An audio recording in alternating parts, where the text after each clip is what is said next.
সম্মানিত সভাপতি, আজকে যারা আয়োজন করেছেন আমার যুবক ভাইরা এবং ঘাগটিয়া গ্রামের সম্মানিত মুরব্বিয়ানে কেরাম, আসসালামু আলাইকুম।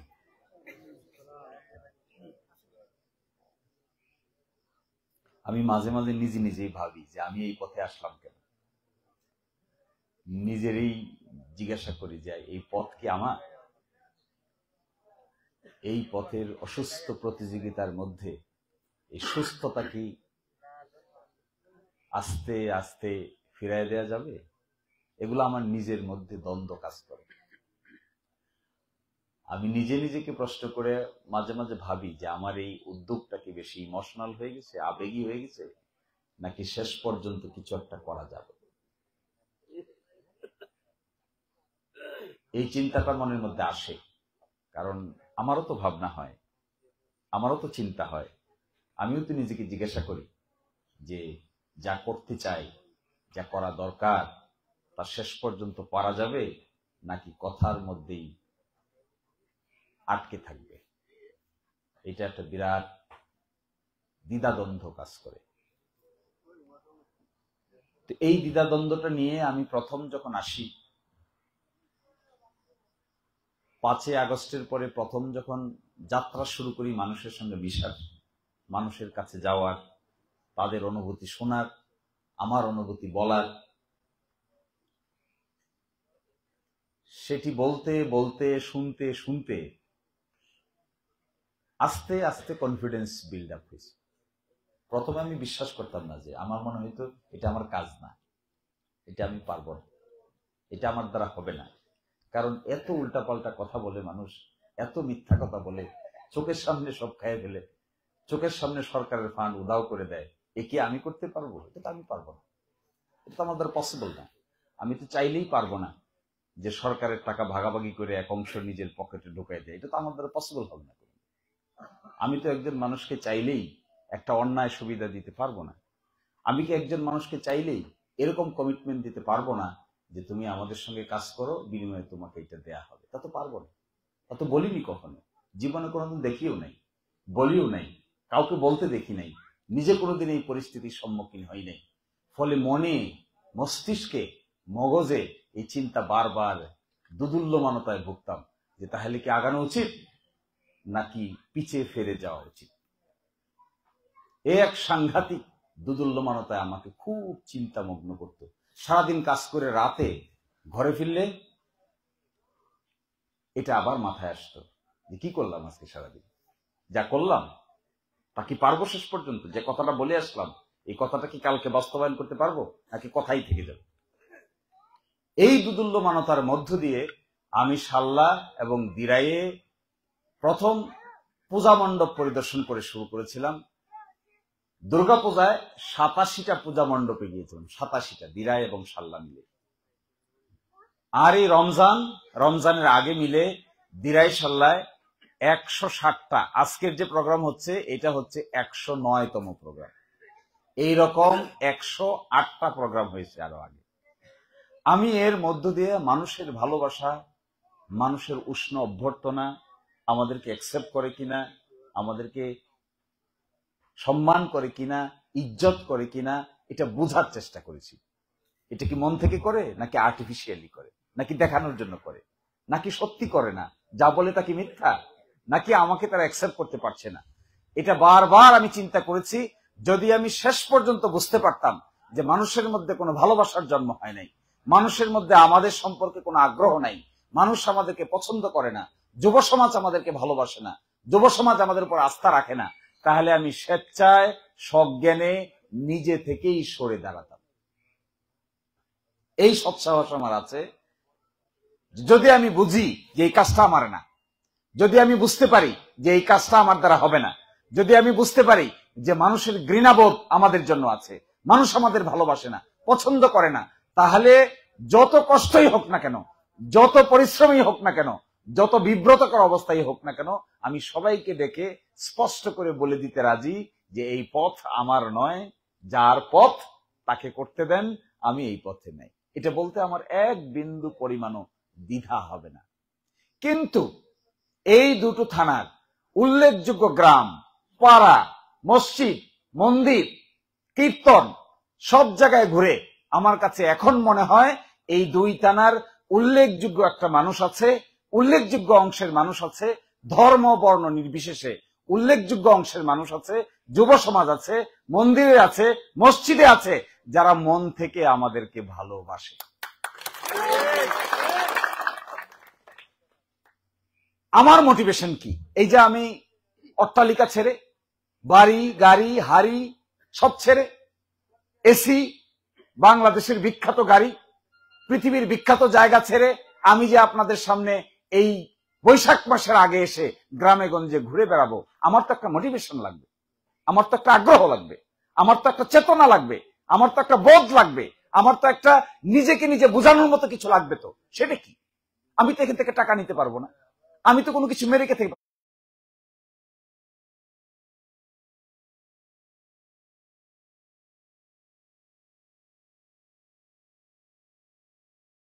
আমি এসেছি আপনাদের কাছ থেকে এই কথা বলতে, আমি কিন্তু কোনো রাজনৈতিক বক্তৃতার জন্য।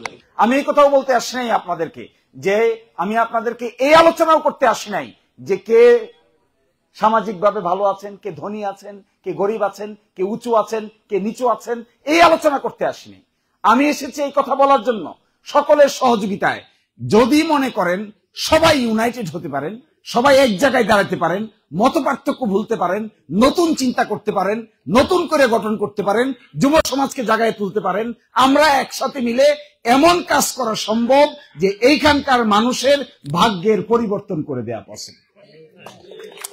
এই ভাগ্যের পরিবর্তন তো ভাই আমার দ্বারা একা করা পসিবল না, এটা সম্ভব না। আমার দ্বারা কিছু করা সম্ভব যা আমি ব্যক্তিগতভাবে টুকটাক আমার ব্যক্তিগত বিষয়, পারিবারিক বিষয় দিয়ে করার চেষ্টা করি। এটি নিতান্তই আমার মনোযন্ত্রণা থেকে, এটি একেবারেই সামান্য, নগণ্য। এ দিয়ে এই দেশের মানুষের ভাগ্যের পরিবর্তন হবে না। ভাগ্যের যদি পরিবর্তন করতে হয় তাহলে বড় ধরনের পরিবর্তনের সূচনা করতে হবে। আমি কয়েকদিন ধরে বলেছিলাম, আমার কাছে মনে হয় দিরাইয়ের পশ্চিমাঞ্চল, বিশেষ করে রফিনগর থেকে শুরু করে রাজানগর, আর আজকে তো ঘুরে আসলাম যে সমস্ত জায়গায়, আর ওইদিকে আছে সাল্লার ভাটি অঞ্চল, এখানে দেখলে মনে হয় হাজার হাজার বেকার যুবক পড়ে আছে, হাজার হাজার, ধর্ম বর্ণ নির্বিশেষে শত বেকার যুবক, তার কোনো কাজ নাই। সে মাসে বছরে ৩-৪ মাস কৃষি কাজ করা ছাড়া বাকি সময়টা বসে খাওয়া ছাড়া আর কোনো কাজ নাই। আমার মনে হয় আমরা যদি একটা মাস্টার প্ল্যান করতে পারতাম, এই দিরাই সাল্লা মিলে একটা মাস্টার প্ল্যান করতে পারতাম, যুবকদেরকে আইডেন্টিফাই করতে পারতাম, ৪০-৫০ হাজার মানুষকে একসাথে করতে পারতাম, তাদেরকে প্রশিক্ষণ দিতে পারতাম, তাদেরকে ব্যবস্থা করতে পারতাম, তাদেরকে দেশের বাইরে পাঠাতে পারতাম, তাহলে বাংলাদেশের এই ভূমাঞ্চলের দিরাই সাল্লার ঘরে ঘরে একটা আয় উন্নতির ব্যবস্থা হতো। কিন্তু রাজনীতি আমাদের এখানে নাই। রাজনীতি আছে কে কোন দল করবে, কে কোন গ্রুপ করবে, কে মুর্দাবাদ দিবে, কে জিন্দাবাদ দিবে। রাজনীতি হওয়ার উচিত ছিল কি? রাজনীতি হওয়ার উচিত ছিল এই দিরাই সাল্লায় মিলে যদি ৫০,০০০ বেকার যুবক থাকে, তাহলে আমরা পরিকল্পনা করব কিভাবে প্রত্যেকের হাতে সম্মানজনক কাজ তুলে দেওয়া যায়। কিন্তু আমরা কি, আমাদের রাজনীতির ধরন কি? আমাদের রাজনীতির ধরন হলো ২টা গুন্ডা, ৩টা সন্ডা, নির্বাচন ঠান্ডা। এই যদি হয় দৃষ্টিভঙ্গি, তাহলে তো আমি আপনাদের নিয়ে কাজ করে বেশি দূর যেতে পারবো না। যদি আমাকে আপনাকে একসাথে দাঁড়ায় কাজ করতে হয়, আমাকে যদি অট্টালিকা ছেড়ে গ্রামের বাড়িতে বাড়িতে পাড়ায় পাড়ায় ঘুরতে হয়, আমাকে যদি সেই এসি ডিসি এগুলো ছেড়ে বাংলাদেশের এই ভূমাঞ্চলের মাটিতে পানিতে ঘুরে বেড়াতে হয়, তাহলে আপনারা আমরা একসাথে যদি আসি, এসে যদি বলি যে এমন পরিবর্তন ঘটাতে চাই যা অতীতে কেউ কোনোদিন চিন্তাও করতে পারে না। কেন চিন্তা করতে পারি না আমরা? আমার তো মনে হয় এই যে দিরাই সাল্লায় মিলে যে কয়টা সিএনজি স্ট্যান্ড আছে, বাইক স্ট্যান্ড আছে, যে কয়টা অটোরিকশা স্ট্যান্ড আছে, দিরাই শহর বাস স্ট্যান্ডে গিয়ে দেখেন কিছুক্ষণ পরে কোনো ভদ্রলোকের পক্ষে এদিকে হাঁটে যাওয়াই পসিবল না। পসিবল? দিরাই থেকে যে রাস্তা সামারচর গেছে, এই ব্রিজটার নিচে সামনে আগাইলে হাতের বাঁ দিকে একটা গর্তের মতো হয়েছে। আমি প্রতিদিন এই কয়দিন ধরে রোজার সময় দিকে যাই আর দেখি তাকায় তাকায়, কারো মাথায় কি সামান্যতম দায়িত্ববোধ নাই? অন্তত মাটি দিয়া ইট দিয়া ঢুকলে কেবল জোর করে বাইর করে নিয়ে আসবে। এগুলোর নাম দিছি রাজনীতি। এগুলো আসলে ওই অর্থে রাজনীতি না, এ সব কিছুই হলো মূলত পেট নীতি। আমি আপনাদের যুব সমাজকে বলতে চাই, ঐক্যবদ্ধ হয়ে একসাথে যদি দাঁড়াইতে পারেন, আমি এমন একটা এক্সাম্পল ক্রিয়েট করতে চাই। উদাহরণ, বাংলাদেশে তো আরো 300টা আসন আছে, 299 আসন আছে। এইখানে এমন একটা এক্সাম্পল ক্রিয়েট করা উচিত, এমন একটা উদাহরণ ক্রিয়েট করা উচিত, বাকি 299 আসনের লোকেরা মডেল সত্যিকার রাজনৈতিক এনভায়রনমেন্ট দেখার জন্য যেন দিরাই সাল্লাহ এসে ঘুরে যেতে বাধ্য হয়। যদি তা না করতে পারি, তাহলে আমাকে অট্টালিকা ছেড়ে না এসে ওখানে থাকাই তো ভালো। এই রকমের কিছু পরিবর্তনের সূচনা যদি না করা যায়, তাহলে আমি এখানে কেন আসব? এই রকমের বড় ধরনের কোন দিন এবং রাতের পার্থক্যের মতো যদি কিছু করা না যায়, তাহলে আমি যেখানে আছি সেখানে আরো মনোযোগ দিলে 2 টাকায় 5 টাকা রোজেই বহু টাকা কামায় পকেট ভর্তি করা পসিবল। তো তা তো ছেড়ে দিচ্ছি, তা তো পিছনে ফেলে দিচ্ছি, তা তো লাথি মেরে আসতেছি। তা যদি লাথি মেরে আসি আর এখানে যদি কোনো পরিবর্তনের সূচনাই না হয়, তাহলে তা আমাকে লাথি মেরে আসতে হবে কেন? কি কারণে আসবো? একটাই কারণ থাকতে পারে, একটাই। ওনার সঙ্গে আমার 2-4 বার বিভিন্ন সময় কথাবার্তা হয়। আমার কাছে মনে হয় রাজনীতি একটা উদার বড় মাপের মনের মানুষের কাজ। এইটা কোনো ছোট মনের মানুষের কাজই না। উনি একটা কলসির গল্প বলছেন না, যে হাতটা এতই খাটো যে আসলে সে হাত দিয়ে কলসির তলা পাইতেছে না, সে মনে করতেছে কলসিতে তলাই নাই। কলসিতে কি তলা নাই? আসলে আছে। হাতটা তো ছোট, হাতটা দিয়ে ছোট, কলসির তলা খুঁজে পায় না, এই জন্য মনে করে আসলে কলসির কোনো তলাই নাই। এটা কি কলসির দোষ না হাতের দোষ? এই এনভায়রনমেন্ট যদি ক্রিয়েট করতে চান, চলেন দল মতের পার্থক্য ভুলি, ইউনাইটেড হই। আমরা লন্ডনে থাকি, আমেরিকায় থাকি, ইতালিতে থাকি, মা ভাই বোন, এখানে বর্ণের কি, এখানে রাজনীতির কি? যিনি রাজনৈতিক নেতা তার বোনের কি প্রসব বেদনা হয় না? যিনি অমুসলিম, যিনি হিন্দু, যিনি বৌদ্ধ, যিনি খ্রিস্টান, তার কি সন্তান প্রসব হয় না? তা যদি হয়ে থাকে, তাহলে একে নিয়ে রাজনীতি করতে হবে কেন? এগুলোকে নিয়ে কেন রাজনীতি করতে হবে? কারেন্ট, ও বলেছে কারেন্টের কথা, কারেন্টে রাজনীতি করতে হবে কেন? আজকালকার এই 2025 সালে একটা উপজেলা শহরের পাশের গ্রামে কারেন্ট নাই, এইটা শুনলে যে কোনো ভদ্রলোক লজ্জায় মুখ লুকাই নিবে। পৌরসভার ভিতরে কারেন্ট নাই, এইটার জন্য রাজনীতি করতে হবে কেন? কারেন্ট নাই, অ্যাপ্লিকেশন করেন, যান অফিসকে বলেন কারেন্ট দেন, জিতে না পারলে নিজে কোটি টাকায় ফেলবেন, ওদেরকে বলবেন এক্ষণ এসে কারেন্ট দিয়ে যান, কি টাকা চান টাকা নিয়ে যান, সাথে সাথে কারেন্টের সংযোগ দেন। এইটার নামেই আমি মনে করি প্রকৃত রাজনীতি। এইটা বাদ দিয়ে আমরা চলে গেছি কে লাগাইলে কার কথা বেশি ফুটে যাবে, কার মন বেশি করে হয়ে যাবে, কার সুনাম হয়ে যাবে, কার বদনাম হয়ে যাবে। আরে কারেন্ট যে নাই, মূল বদনাম তো হওয়া উচিত কারেন্ট নাই, মূল বদনাম তো হওয়া উচিত বাচ্চারা লেখাপড়া করতে পারছে না কারেন্টের অভাবে। কে লাগাইলো, তাদের কি হবে? লাগান না, যে পারেন সে লাগান, যার দ্বারা সম্ভব তার দ্বারা লাগান, যুব সমাজ তারা লাগান। আপনি এক দল করেন, আপনি লাগাই দেন, আমার পক্ষে সম্ভব হলে আমি লাগাই দেই, এখানে বাড়তি কথা কেন? ফলে যে মানসিক যন্ত্রণা তৈরি হয়েছে এই এপার থেকে ওপার। আজকে একটা দুঃখের কথা বলি, শেষ করে দিব। আমি খুব কষ্টে থাকি। বিগত 5-6 মাসে আমার কাছে প্রায় 26-27টা বিভিন্ন সমঝোতার মিটিং এর কথা আসছে। এই পক্ষে একটা মার্ডার, এই পক্ষে একটা মার্ডার। 6 বছর ধরে মামলা চালাইছে, 3 বছর ধরে মামলা চালাইতে চালাইতে এখন টায়ার্ড হয়েছে। টায়ার্ড হয়ে এখন বলতেছে আপোষ করবে। এর আগে এমন জিদ ছিল, মনে হয় যে বাড়িঘর পর্যন্ত তুলে নিয়ে চলে যাবে। দেখছেন না এগুলা? এবং মাছ ধরাকে কেন্দ্র করে পাখির মতো গুলি করে মানুষ মেরে ফেলেছে। আচ্ছা বলেন, মাছের জীবন বেশি না মানুষের জীবন বেশি? এই মাছ ধরাকে কেন্দ্র করে পাখির মতো গুলি করে মানুষ মেরে ফেলা হয় এই দেশে। এর চাইতে বর্বরতা। এবং ওপেন ফেসবুক লাইভে এসে দেখা যাচ্ছে দিরাইর মানুষ, সাল্লার মানুষ ঘটনা ঠিক করে, সময় ঠিক করে, পূর্ব ঘোষিত টাইম দিয়া নিজের বাড়ির সামনে নারী পুরুষ বাচ্চাদেরকে নিয়ে ওপেন মারামারি করতেছে। এটা দেখার পরে লজ্জা হয় না? শ্রীহাইলে গেছিলাম, সাল্লার শ্রীহাইলে। আমি একদিন সুপ্রিম কোর্টে মামলা করতেছি, এক লোক পিছন দিয়ে আমার টানতেছে, স্যার স্যার স্যার দেখেন, স্যার দেখেন কি হয়েছে? বলে স্যার দেখেন দেখেন, বলে মামলা করতেছি তো। বলে স্যার দেখেন গুরুত্বপূর্ণ কি হয়েছে? আমি দেখি ফেসবুক লাইভে দেখাচ্ছে যে শ্রী হাইলের মারামারি কইরা এক গ্রুপ আরেক গ্রুপের বাড়ির ছাদ বাথরুমের কমোড পর্যন্ত তুলে নিয়ে চলে গেছে। আমারে বলতেছে স্যার আপনার বাড়ি না ওখানে, আমারে বলতেছে স্যার আপনার বাড়ি না ওখানে। কি লজ্জার কথা, কি শরমের কথা, মুখ ফুটে বলাও যায় না। আমি আস্তে আস্তে বলি হ্যাঁ আমার বাড়ি এখানে। এটাকে গর্ব করে বলা যায় আমার বাড়ি এখানে? যখন আমাদের বাড়ির আমার পাশের লোকেরা, চীনা পরিচিত ভাইয়েরা, বন্ধুরা একজন আরেকজনের সাথে এমন পরিবেশ বিল্ড আপ করেছি আমরা, সৌহার্দ্যের পরিবর্তে, বন্ধুত্বের পরিবর্তে, আলাপ আলোচনা করে সমাধানের পরিবর্তে এমন পদ্ধতি নিয়েছি যে কোনো মানুষের বাথরুমের কমোড পর্যন্ত তুলে নেওয়াটাকেও অসম্মানজনক মনে করি না। কি পরিমাণ বিপর্যয় হইলে এটা সম্ভব? আমার এই ঘুরে ঘুরে পুরা জায়গায় এই নতুন অভিজ্ঞতা আমি সঞ্চয় করেছি। এই অভিজ্ঞতা আমার কোনোদিন ছিল না। ফলে প্রথম যখন সমঝোতার কথা বলি তখন খুবই রাগ দেখায়, জেদ দেখায়, বিদেশ থেকে টাকা আসবে, মামলা চালাইতে হবে, একদিনের জন্য হইলেও জেল কাটাইতে হবে।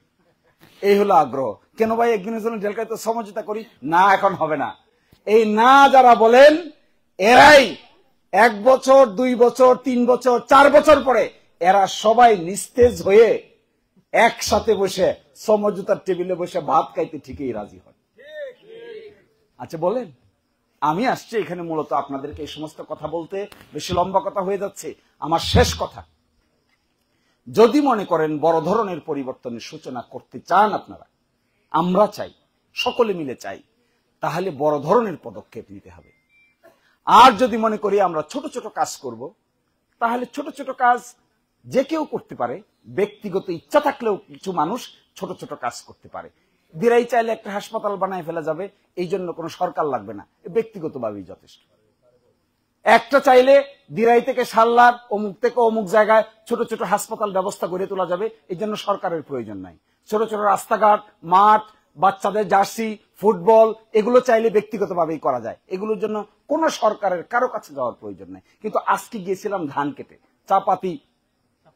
চাপ্তির হাওরে, চাপ্তির হাওরের এই মাথা থেকে ওই মাথা তাকাইলে শুধু ধান আর ধান আর ধান দেখা যায়। পেকে যাচ্ছে, কাছাকাছি আসছে, মেশিন আসতেছে, ধান কাটা হবে। এটা দেখে খুব লোভ লাগে। কি লোভ লাগে জানেন?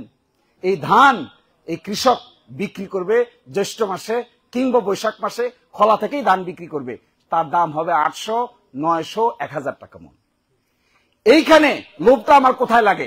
লোভটা আমার এখানে লাগে, এই ধান ক্ষেতের মাঠে যদি আমরা চাল প্রসেসিং এর ব্যবস্থা করে ইন্ডাস্ট্রি দিতে পারতাম, এই ধান ক্ষেতের কান্দার মধ্যে ভালো ইনভেস্টর নিয়ে এসে শিল্পপতিদেরকে ইনভাইট করে আমরা যদি এখানে ভিজিট করাতে পারতাম, এইখানে যদি চাল প্রসেসিং হতো, ধান কাটা হবে, ধান মারাই হবে, চাল হবে, এই চালটা এখান থেকে বস্তাবন্দি হবে, বস্তাবন্দি হয়ে সারা বাংলাদেশে সব জায়গায় চলে যাবে। একজন কৃষক 1 মণ ধানের দাম 1500 থেকে 2000 টাকা পর্যন্ত পাই। কিন্তু কে ভাববে এত বড় কথা? কি করে করবে এটা? এইগুলো যদি করতে হয়, এইগুলো যদি সম্মুখ পানে অগ্রসর হতে হয়, তাহলে আমি আপনাদেরকে পাখির কথা বলছি না, আমি কোন দলাদলির কথা বলছি না, আমি কোন গ্রুপ, উপগ্রুপ, সাব গ্রুপের কথা বলছি না। আমি বলছি ঘাগটিয়াবাসী একসাথে হয়ে এক জায়গায় দাঁড়াতে পারলে, আমাদের হাত আপনাদের হাত, আমাদের পা আপনাদের পা, আমাদের মনন আপনাদের মনন, আমাদের চিন্তা আপনাদের চিন্তা, একসাথে যদি দাঁড়ানো যায়, আমার কেন জানি মনে হয় এমন যুগান্তকারী পরিবর্তন করা সম্ভব, যে পরিবর্তনের ফলে প্রতিটা মানুষের ঘরে ঘরে ভাগ্যের নতুন আলো জ্বালিয়ে দেওয়া সম্ভব। এই জায়গায় আমরা আপনারা একমত হতে পারি, দলাদলিতে না। এই জায়গায় আমরা আপনি একমত হতে পারি, এই চাপাচাপিতে না, এই খারাপ কাজে না। এই কাজটাতে ইউনাইটেড যদি হন, ইনশাল্লাহ আশা করি এইরকম একটা কিছু যদি আমার সামনে থাকে, তাহলে এর দ্বারাই আমার লোভটা এটা হবে, তাহলে আমার ব্যক্তিগত সেই আরামপ্রদ জীবন ছেড়ে, ব্যক্তিগত অট্টালিকায় বসবাস করার জীবন ছেড়ে, ব্যক্তিগত এসি গাড়িতে চড়া, এসিতে বসবাস করার জীবনটা কম্প্রোমাইজ করে, দেশে দেশের বাইরে ঘোরাফেরার জীবনটা কম্প্রোমাইজ করে আপনাদের সঙ্গে সময় কাটানো, এটাই অর্থবহ হবে যদি মানুষের ঘরে ঘরে, প্রতিটা মানুষের জীবনে এই ধরনের নতুন দিগন্তের সূচনা করা যায়। এইটাই হবে আমার দিক থেকে আমার জীবনের সবচাইতে বড় প্রাপ্তি। আমি আশা করব যুবকরা আমাদের সঙ্গে হাত মিলিয়ে কাজ করবে। আমি আশা করব পরস্পর ভালোবাসা, শ্রদ্ধা, সম্মানের ভিত্তিতে আমরা আগাবো। কাউকে অসম্মান নয়, কাউকে অশ্রদ্ধা নয়, কাউকে নির্যাতন নয়, কাউকে নিপীড়ন নয়, কাউকে বাড়ি থেকে উচ্ছেদ নয়, কারো জমি দখল নয়, কারো বাড়ি দখল নয়, কাউকে কোনোভাবে কষ্ট না দিয়েও নতুন ভাবে চিন্তা করা সম্ভব। আশা করি আপনারা এই জায়গায় এক বিন্দুতে আসতে পারবো। যদি আমরা আসতে পারি, আপনারা যদি আসতে পারেন, আমি আপনাদেরকে এই কথাটা দিয়ে যাচ্ছি, যদি এই আগ্রহ আপনারা দেখান, তাহলে আমি আমার অট্টালিকার জীবন ছেড়ে দিতে রাজি আছি। আর যদি এইটা না দিতে পারেন, তাহলে আমার এই অট্টালিকার জীবনটা ছেড়ে দিয়ে এসে অবশেষে আমার মধ্যে কোনো সন্তুষ্টি কাজ করবে না, শুধুমাত্র এক ধরনের বাধ্যবাধকতা থেকে হবে। আমি বাধ্যবাধকতাকে রাজনীতি করতে চাই না, আমি বাধ্যবাধকতা থেকে কারো জন্য কাজ করতে চাই না, আবেগ, উৎসাহ, আগ্রহ, উদ্দীপনা থেকে করতে চাই। এই জায়গায় হবে সবচাইতে কঠিন। এবং আমি আশা করব এখানে যারা আছেন, এই পাশে যারা আছেন মুরব্বিয়ানে কেরাম, এই পাশে যারা আছেন ধর্ম বর্ণ নির্বিশেষে যারা আছেন, সকলেই একমত হন। ধর্মের কোনো বিভেদ আমাদের এখানে নাই।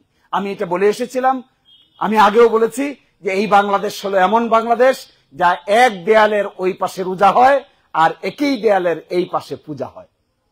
এখানে আমাদের পার্থক্য করার কিছু নাই। এখানে মানবতাটাই মূল বিষয়, এটাকে উচ্চকিত করতে হবে। সকলকে অসংখ্য ধন্যবাদ। এই বৈশাখের সময় কষ্ট করে এই তপ্ত গরমে আমাদেরকে সময় দেওয়ার জন্য। আল্লাহ হাফেজ, আসসালামু আলাইকুম।